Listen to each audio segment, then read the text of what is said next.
salita. Naging tao ang salita. Kasama ng Diyos ang salita. Bago palikhain ang lahat ng bagay, sapagkat ang lahat ng bagay nalikha ayon sa salita. Praise the Lord! Ha? Makinig lang kayo. Sabat kung hindi ako nakinig sa mga pinuntahan kong gawain ng Diyos, hindi ako tulipay.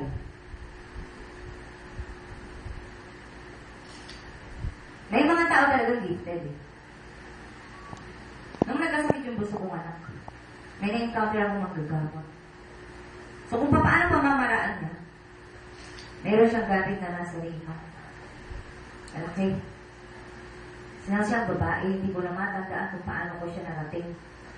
Dahil lahat ng manggagamot na yata ay hinahanap ko. Hindi pa ako ganito nun. Si bunso ko nun ay parang 2 years old. Na-encounter ko yung ali na yun. Doon gumaling si bunso. Ha? Pinag-light lang ako ng candle 3 nights. And mayroong alay na 3 bands at may tabako. Gumaling si bunso ko. Ha? At ang sabi ng mga tao ay, anggapin mo na lang na mawawala yung anak mo kasi nga, hindi na gumagaling. Oh no, hindi. Sabi ko, no.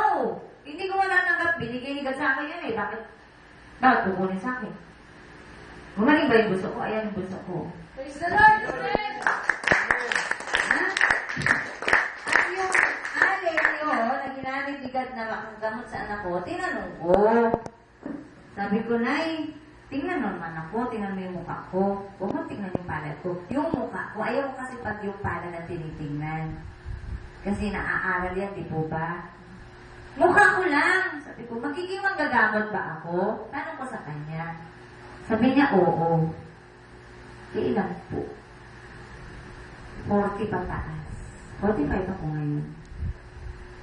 Manggagamot, physical, spiritual. Praise the Lord! Amen! Sabi ko, bakit naman po ang tagal? Noong time na yun, boy pa papa nito eh. So, nasa pa 30 years old pa lang ako. Mga ganun. Ha? No, 29. 2 years old tama. Mga 30. Ang sabi ng matanda, kasi yun yung time na malalaki na yung anak mo. Kaya na nila yung sarili nila. Tama. Praise the Lord! Amen! Ha? Talagang ang God great, sobra. Di ba? Eh, kung maliliit pa, may iiwan ko ba yan nagngangawa sa bahay? Di ba? Hindi. So, yung time na yun, sila ay dalaga na. Ha? Naiiwan ko sila sa bahay.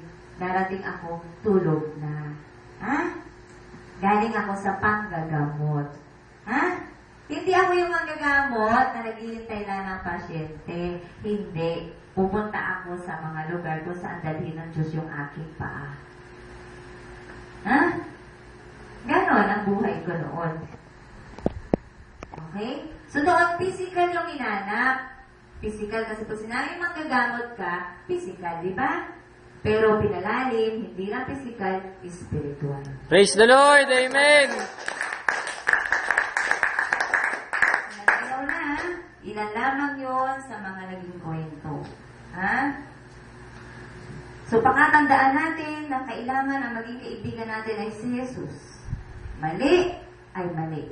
Kailanman, ang mali, hindi mo na kailangan pambigyan ng katuwiran. Ha? Kasi sinabing mali, stop it now. Huwag mo na sabihin, kasi. Wala nang kasi. Ha? Kasi sinabing makakasama yan sa'yo. Salamat ha, kasi sinabi mo. Ha? Magpasalamat ka sapagkat sinabihan ka at dapat mong itama yung mali. Praise the Lord! Amen! Kaya kayo, doon sa mga mali sa buhay na may mali sa buhay, huwag kayong maumid ang dila. Ang dila na yan ay nilikha ng Diyos para magsabi ng katotohanan at pawang katotohanan lamang. Praise the Lord! Amen!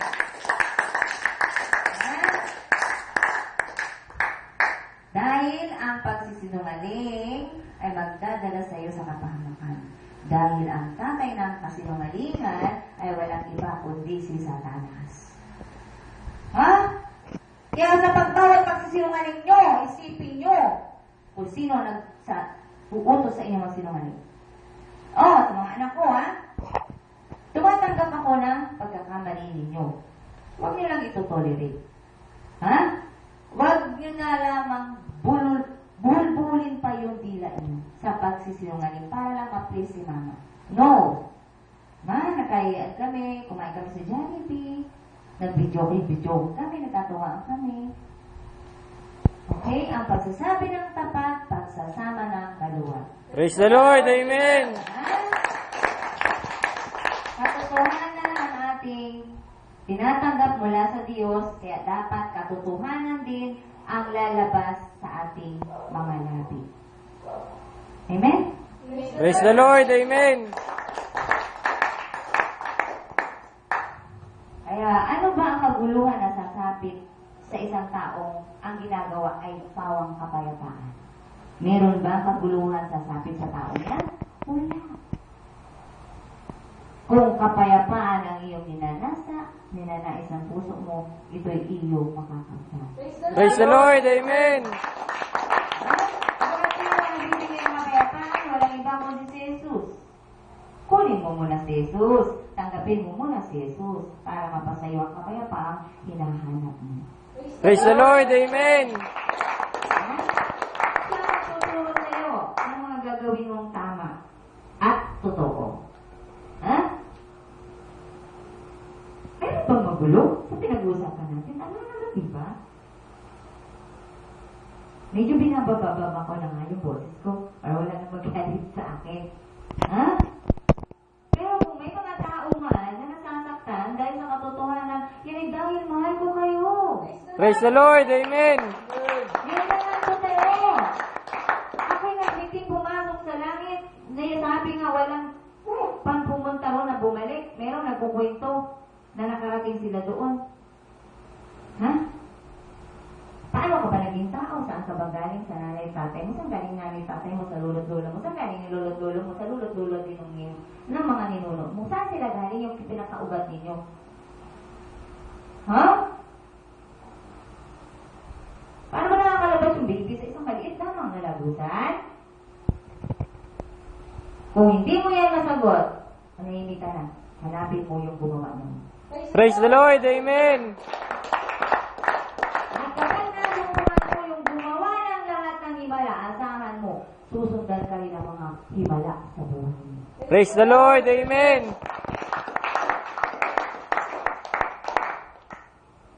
Himala.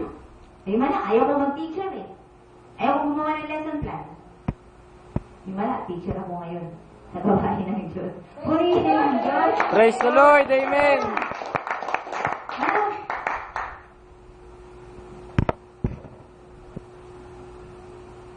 Walang kasing sarap ang mabuhay sa mundong ito na kasama mo ang lumikha sa iyo. Wala. Praise the Lord. Amen. Walang lumikha sa iyo, yun ang tunay na nagmamahal sa iyo. Praise the Lord. Amen. Hindi nyo alam yan. At ngayon alam nyo na. Magalang kayo at magpasalamat na sa Diyos. Praise the Lord! Sabi nga ninyo, di ba, sa mga magulang nyo, Ma, salamat, ikaw mama ko. Isilang muli ako sa mundo, ikaw pa rin ang gusto kong maging mama. Sabihin mo naman kay Jesus Christ yan. Jesus Christ, salamat ha, ikaw ang lumalang sa akin. At isilang mo muli ako sa mundo, gusto ko ikaw pa rin ang magsilang sa akin. Praise the Lord! Ha? Ano ba kayong pasalamat sa ating mga mahal sa buhay? Bakit ang Panginoong Yesus sa atin nakakalimutan? Ang Panginoon sa atin ay lumikha, ang Diyos. Gawin ninyo palagi, buo ang isip. Panginoon, dahil sa iyo, binigyan mo ko ng magulang na nagturo sa akin na magsikap, abagat ang papa ko ay tamad. Ang tinuruan niya ako sa pamamagitan ng mali ng gawa. Hindi niya sinasabi, pero dahil sa halimbawa niya, nagbigay ako huwag siyang tularan. Praise the Lord. Amen.